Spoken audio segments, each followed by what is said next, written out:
We almost did chapter 9. Итак, мы почти закончили 9 главу. We haven't talked about Antichrist yet in the tribulation. Но, правда, еще не поговорили про Антихриста и Великий Исход. So we have to look at F, G, and H. И нам нужно посмотреть сейчас в 9 главе пункты F, и G, и H в конспекте. So in point F, we're looking at the destruction of the city. И в пункте F говорится об разрушении города. Okay, read verse 26. Почитайте, пожалуйста, еще раз стих 26. А що тих 62 тижнях, по тих 62 тижнях буде погублений Месія, хоч не буде на ньому вини. А це місто і святиню знищить народ Болодаря. І аж до кінця буде війна і гострі спустошення. Okay, so after the 62 weeks, Messiah is crucified. Итак, после 62 седмин Мессия будет распят. And the city and the sanctuary are destroyed. И город и святилище будут разрушены. And the people who destroy the city and the sanctuary И люди, которые, точнее народ, который разрушил город и святилище. the people who destroy the city and the sanctuary. Народ, который разрушил город и святилище. Were those Ukrainians? Кто это были? Украинцы? Римляни. Romans. Were they Russians? Русские, может? Were they Americans? Американцы? Да. Okay. They were Romans. Это были римляне. Okay. I forgot to ask, are you guys all Ukrainians? Я забыл Maybe спросить, вы Russians? все украинцы или русские среди вас тоже есть? One Russian. One Belarusian is here. Belarusian. That's Who's me. Belarusian? That's me. Okay. Мой дедушка немец был. I'm not Russian, by the way. Okay. My grandpa was from Germany. The school used to have some Russian students also. My daughter-in-law, Elvira, В этой школе учились когда-то студенты из России. Моя from невестка. Chelyabinsk in Russia, and then Katya is from Murmansk, И там еще Катя, одна из Мурманска and была. a couple of others. Okay. Другие были. Ой, да, Зуева. Volodymyr Zuyeva. Vova, Zueva, yeah. Impressive. Yeah. After 2014, that was kind of. Okay. These doors was shut. Okay. I'll pray for that too, Да, надо будет за это помолиться. because this is a good school, Потому что это хороший колледж. and it'd be good to get Russian Bible teachers learning this stuff. И если было бы здорово, чтобы проповедники Библии в России узнали все об этом все. Okay. So it was the Romans, we decided, right? Итак, Romans. римляне разрушили Иерусалим, да? Okay. But this verse says, the people of the coming prince. Но обратите внимание, что эти римляне названы народом вождя, который придет.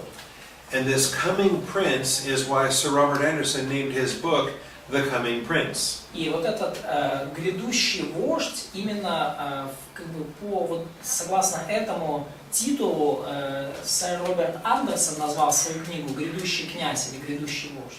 Because in verse 25 we have Messiah the Prince.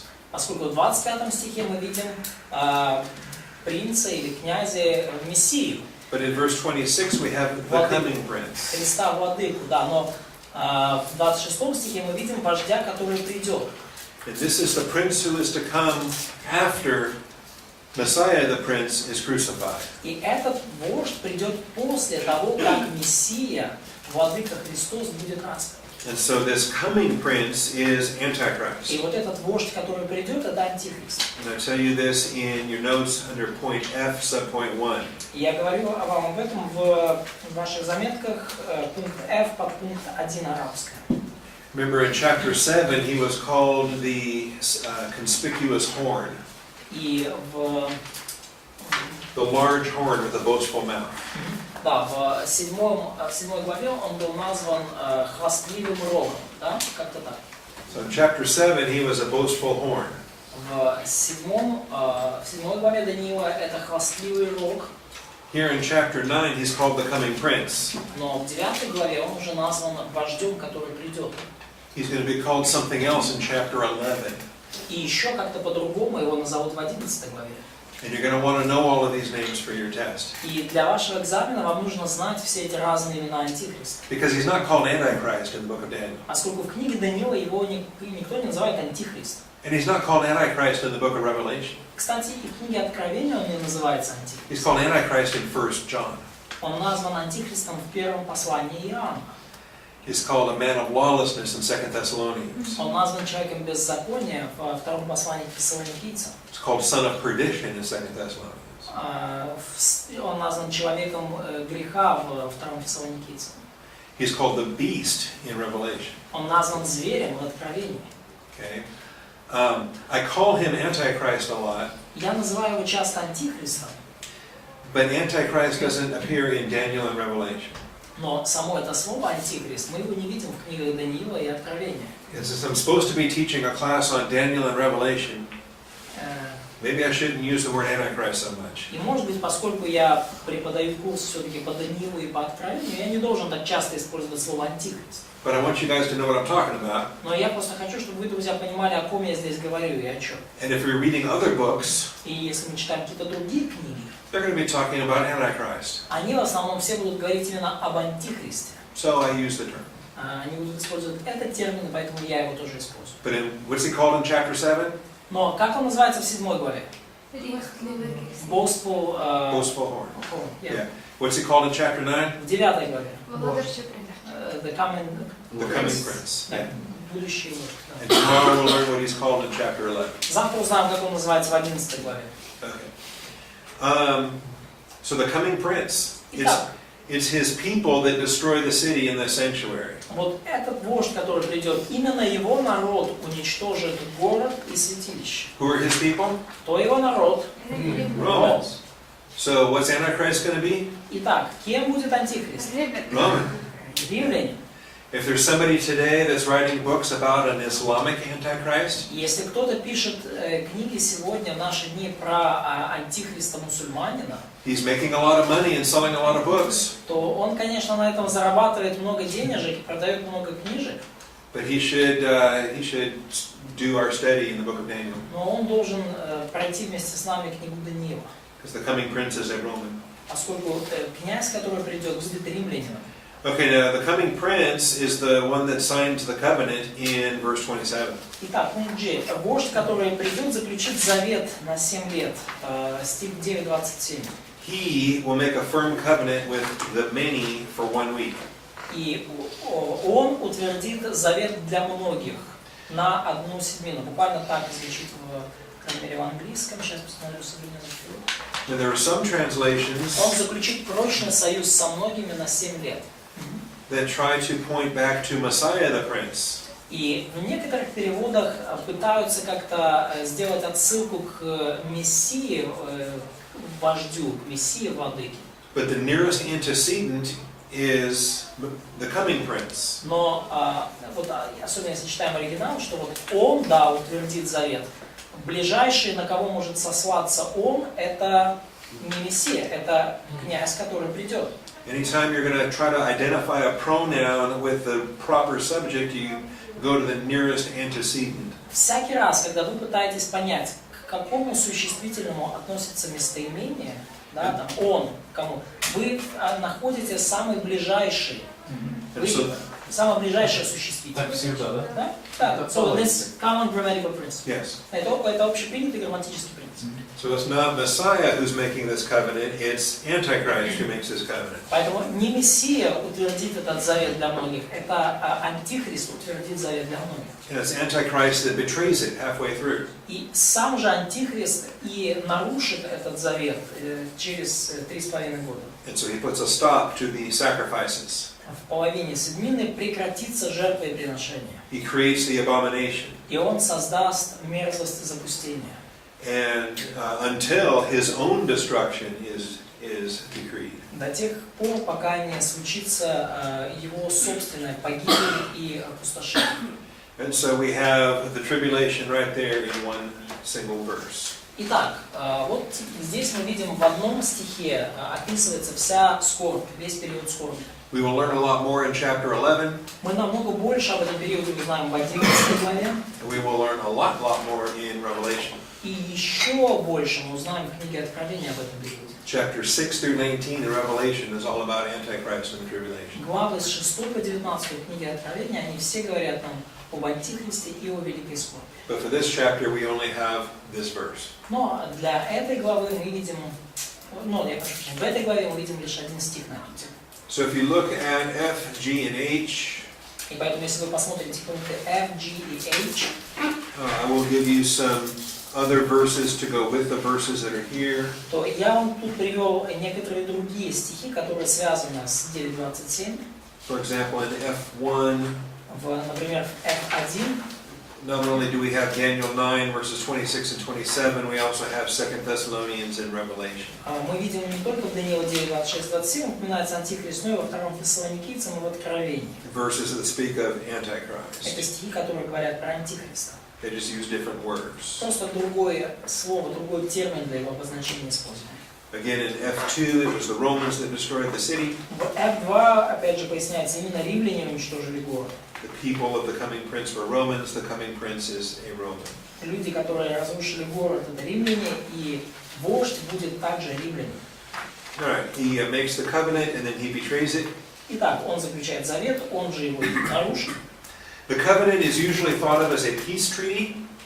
Завет обычно воспринимают и истолковывают как некий мирный договор. But the word peace is not in this chapter. Но этого слова «мир» в этой главе нет. It may not be a peace treaty.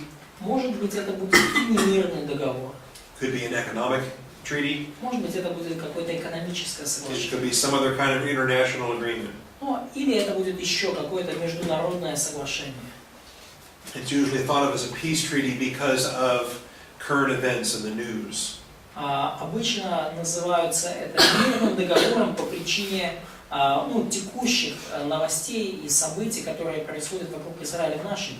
And everybody wants to know who's going to bring peace between the Jews and the Arabs. И все хотят знать, кто же наконец положит конец вражде между евреями и арабами. So because of that, they make assumptions that this covenant has to be a peace treaty. И по этой причине многие люди предполагают, что вот этот завет, это соглашение, о котором здесь говорится, это будет какой-то мирный договор. But I'm skeptical. Но я немножко скептичен в этом отношении. Okay. He does make a covenant and he betrays it halfway through. Итак, Антихрист заключит, утвердит завет, и он же его на половине периода Великой Скорби нарушит, предаст. And then the people who realize what just happened, they're going to go back to Daniel and they're going to see what's coming up. И потом люди, которые поймут, что же произошло, то они наконец-то откроют книгу Даниила и почитают о том, что же дальше произойдет. We'll see tomorrow in Daniel 12, those who have insight are going to learn from these prophecies of Daniel. И мы увидим в 12 главе, что многие разумные люди чему-то научатся из этих пророчеств Даниила. They're going to see the 7-year treaty. They're going to see the betrayal. И они увидят в этом заключенном договоре вот этот завет, они будут знать о грядущем нарушении этого завета. And they will identify with the truth of the book of Daniel. И они каким-то образом смогут определить вот в книге Даниила вот эту истину. Okay. We'll say some more about that abomination in Revelation. Мы чуть-чуть больше поговорим о мерзости запустения, когда коснемся книги Откровения. Remember, Antiochus sacrificed a pig in the Jewish holy place. Помните, Антиох Епифан пришел в еврейский храм и принес в святом святых свинью в жертву. Antichrist is going to build an image or an idol in the holy place. И Антихрист построит какое-то изваяние, какой-то идол, образ в святом месте. And the false prophet is going to breathe life into that image. И уже пророк вдохнет своего рода жизнь в этот образ. Because the Antichrist is not omnipresent. Поскольку Антихрист, он вообще-то не вездесущий. He takes his seat in the temple. Он воссядет в этом храме. He displays himself as being God. Он будет себя позиционировать как Бог, он будет пытаться представить себя Богом. But then after that, he's got places to go and things to do. Но помимо всего этого, ему понадобится еще куда-то пойти, ему надо будет что-то делать. Да? То есть ему надо будет перемещаться из точки А в точку Б и что-то делать самому. he's going to have problems to deal with. И ему придется иметь дело с проблемами. We'll see tomorrow that rumors from the north and the east will disturb him. Мы увидим в книге Откровения, что слухи с севера и слухи с востока будут его беспокоить. And he's going to have to go forth with great wrath to finish his war. И ему придется выйти лично с великим гневом, с великой яростью на войну, чтобы закончить ее. And since he can't be omniscient in order to stay, or omnipresent, in order to stay in the temple, he has to establish this image. И поэтому он не может просто, не будучи вездесущим, он не может днями и ночами просиживать в храме. Ему надо поставить там свой образ, а самому бегать по делам. It's a curious thing to me if, in the permissive will of God, И очень любопытно для меня, что вот Бог допускает подобному случаться. the false prophet truly breathes the breath of life into that image. И для меня особенно загадочно, что Бог допускает тому, что лжепророк сможет вдохнуть даже дух жизни в этот образ. It's a frightening thing to consider how much power Satan is being given in the tribulation. И даже пугает как-то, когда мы начинаем задумываться, сколько силы будет дано Антихристу и дьяволу во время Великой Скорби. Добре, що нас там немає. Oh, that's so good, we are not gonna be there. Yes, Да. we will be delivered from the wrath to come. Да, мы будем избавлены от грядущего гнева. We are not of those that are in the dark that we will be overcome by the wrath.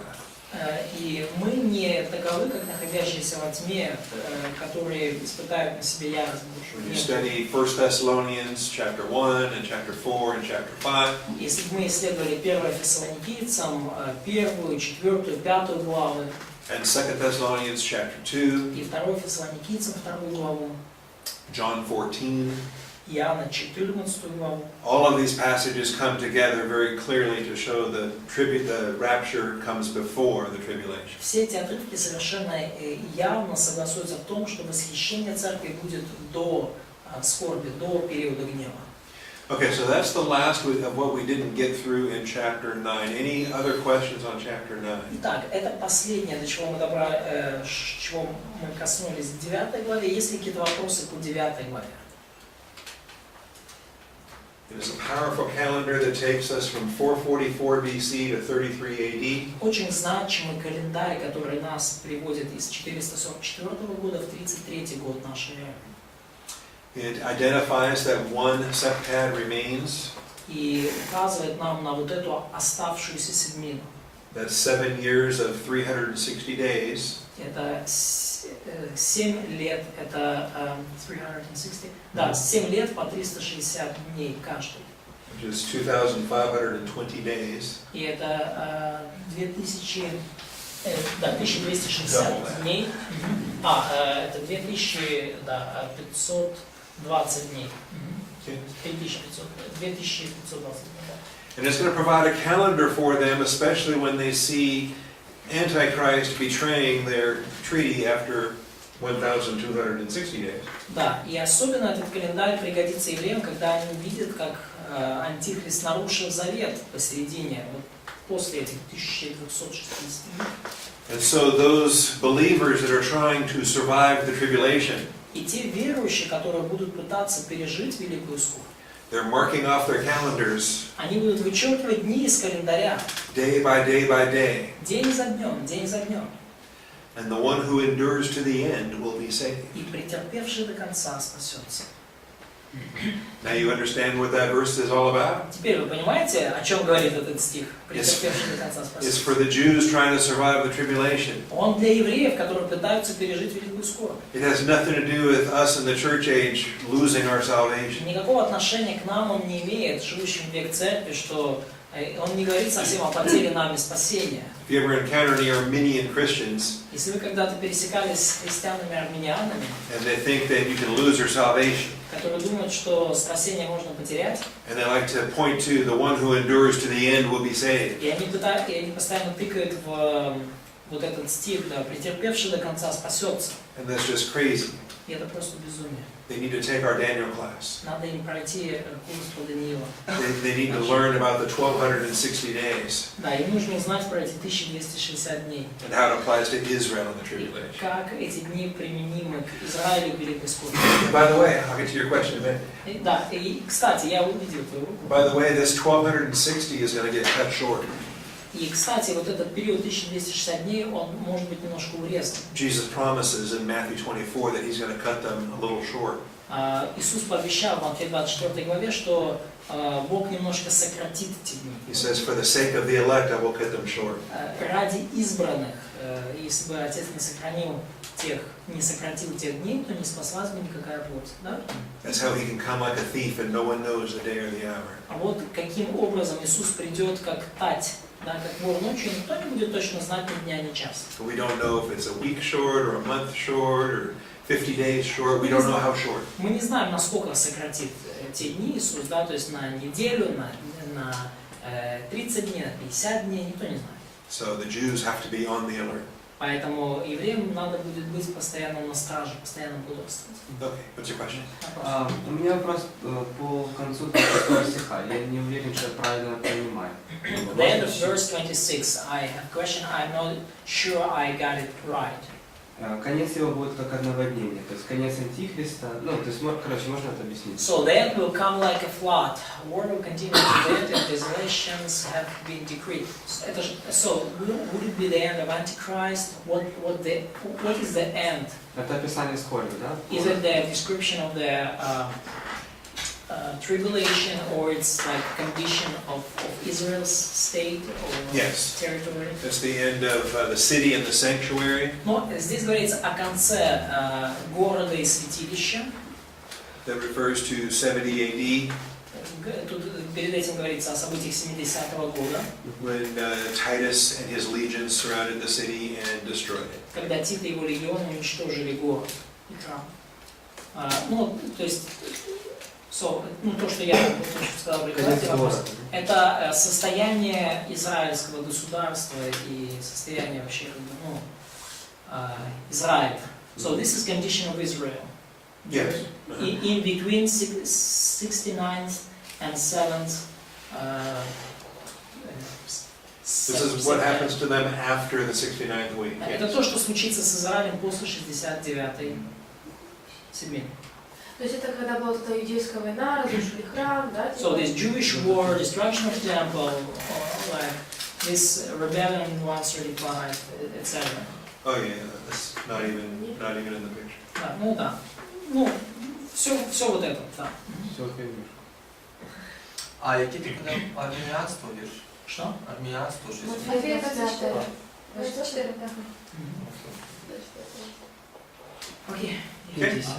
Еще вопрос? Да, 27 стих опустошитель это Антихрист, да? Question 27. So this это нет в английском переводе. Сейчас,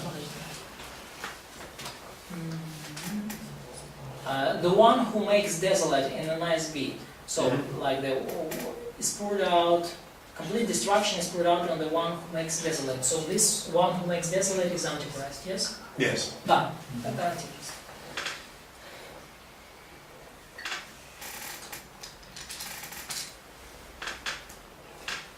Yeah, he's the same one who makes the firm covenant in the first part of the verse.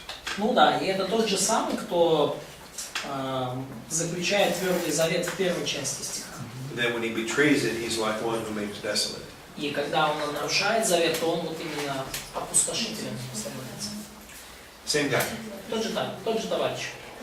But early he's very kind and good and peaceful. Но перед этим он будет очень добрый, очень такой мирный, очень обаятельный. We'll see in Revelation 6, he's the white horse rider. Мы увидим в Откровении 6 главе, что он всадник на белом коне. The whole world will be amazed at this man of peace. Весь мир будет потрясен этим человеком мира. But in the last half, he's one who makes desolate. Но в второй части скорби именно он станет опустошителем. Это уничтожитель, да? So, like the one who makes desolate, so he is destroying everything, basically. Да. Yeah. Okay? Так. What's that? She wants to go to chapter 10. Chapter Yes. 10. Yeah. Before you leave today, chapter 10? Да, перед уходом в 10 главу, да? In 10 minutes? 10 минут, да? Okay. Хорошо. Well, let's take a look at it. Ну, давайте посмотрим на нее. You promised to read it tonight, Обещаете ли прочитать ее сегодня вечером? so in the morning we can go fast. Чтобы с утра мы очень быстренько побежали. Okay. In the third year of Cyrus, a message was revealed to Daniel. В третий год Кира царя Персидского было откровение Даниила.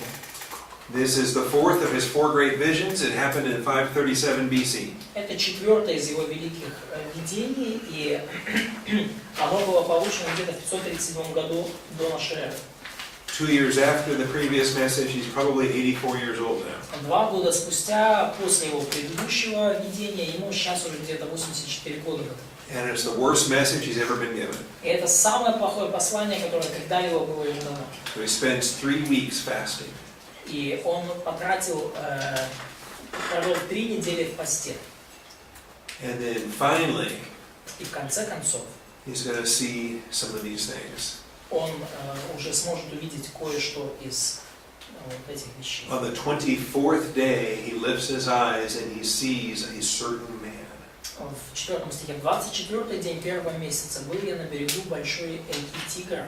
And this man, and the way that he's dressed in verses 5 through 9, И вот ему явился вот некий муж, и вот с 5 по 9 стих описано, как он одет, как он выглядит.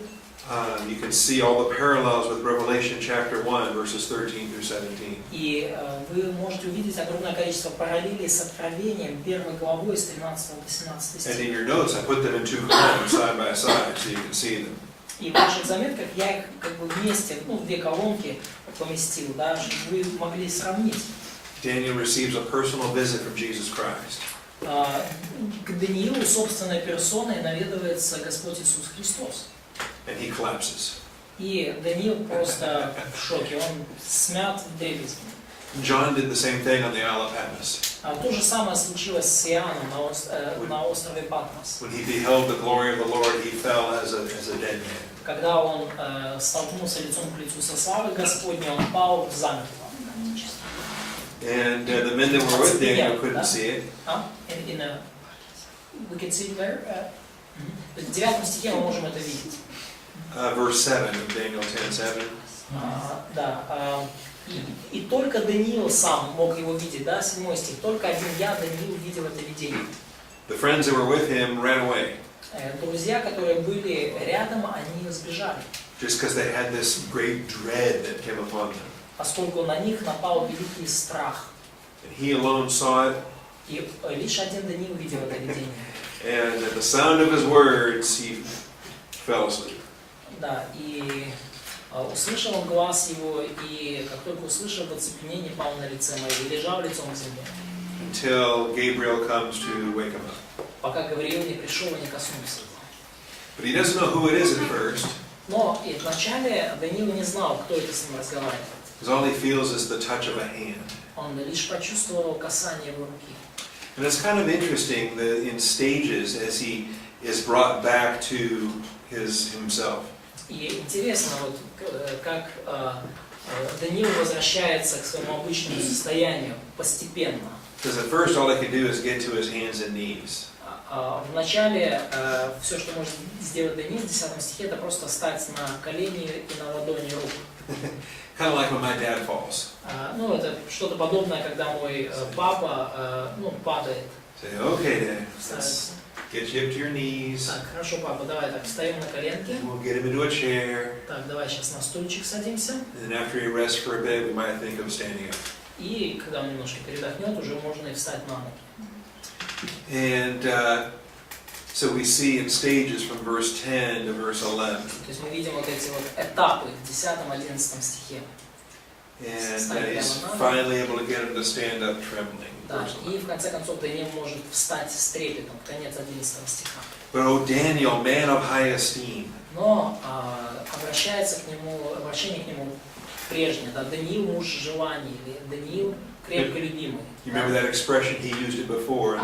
The Помните earlier это выражение, он раньше уже его использовал. Okay. Because one of you that reads very carefully will notice that the name Gabriel does not show up in this chapter.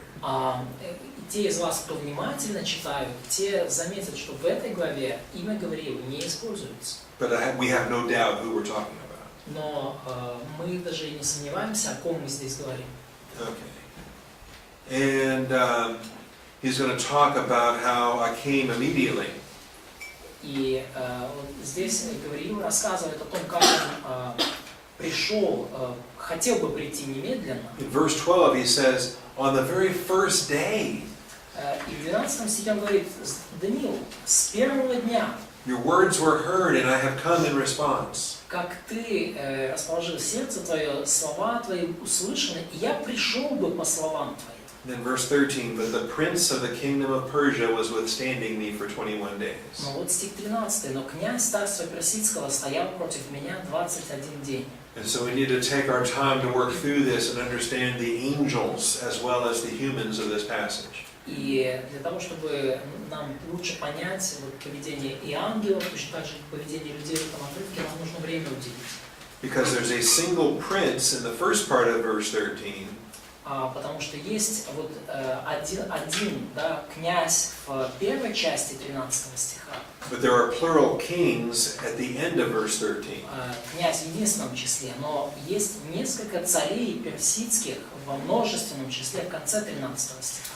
And then that word for prince is used also in verse 13 with Michael, one of the chief princes. Но вот это слово «князь», оно в 13 стихе также используется в отношении Михаила, одного из первых князей. And so, as you read these verses tonight, and as you read your notes, И когда вы будете сегодня вечером читать эти стихи и ваши заметки, we'll explain how these are the angels behind the human rulers in Persia. то мы увидим, как именно вот взаимосвязаны ангелы с персидскими правителями, с персидскими царями, какая там динамика, какие взаимосвязи. And it seems that every nation has a prince. И кажется, что у каждого народа есть какой-то свой князь ангельский. In Daniel 12:1, we find out that Michael is the prince who defends Israel. В 12 главе Даниила, в первом стихе, мы узнаем, что Михаил – это тот князь, который защищает Израиль. And even at the end of this chapter, in Daniel 10:21, it says, Michael, your prince. И даже в конце этой главы, в 10:21, говорится о Михаиле, князе вашем. I realized that the archangel Michael is supposed to be the defender of Kiev. Я узнал недавно, что архангел Михаил, оказывается, защитник Киева. So, I hope I'm not disappointing you today. Я не хотел бы вас, конечно, сегодня разочаровывать. The archangel Michael is not protecting Kiev. Архангел Михаил Киев не защищает. He is Israel's defender. У него другая работа, он защитник Израиля. But you see in verse 20, there's the prince of Persia, there's also the prince of Greece. Но также в 20 стихе мы узнаем о том, что есть князь персидский, а есть еще князь греческий. And so the prince of Greece. Вот этот вот, с определенным артиклем князь греческий. They're spoken of in the singular, Говорится в единственном числе опять. as if there is one and only one that's assigned to every nation. То есть один какой-то князь представлен каждому народу.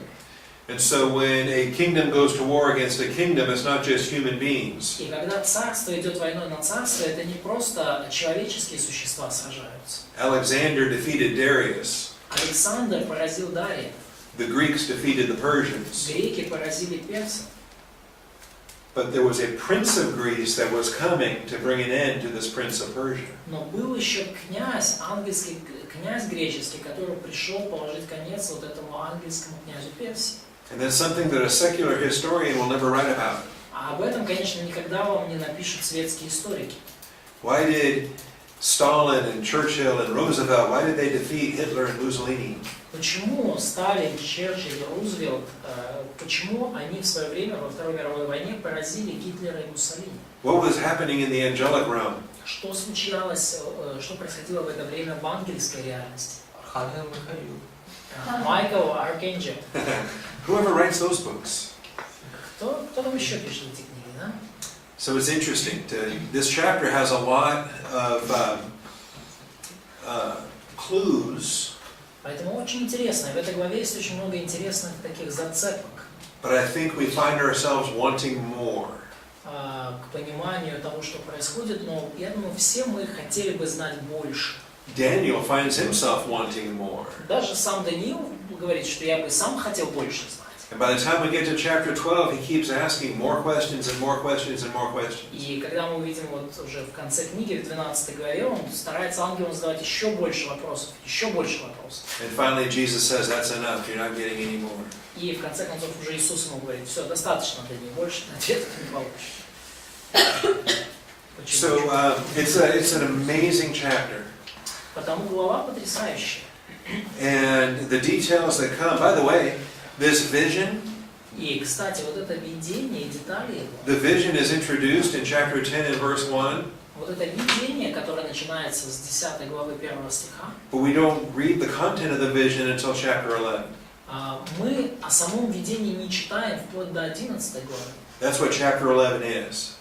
Сама 11 глава – это описание вот этого видения, о котором начинает говорить Даниил в 10 главе 1 стиха. So chapter 11 is the content of what bothered Daniel so much in chapter 10. 11 глава как раз таки содержание того, что так беспокоило Даниила в 10 главе 1 стиха. Это 11 глава.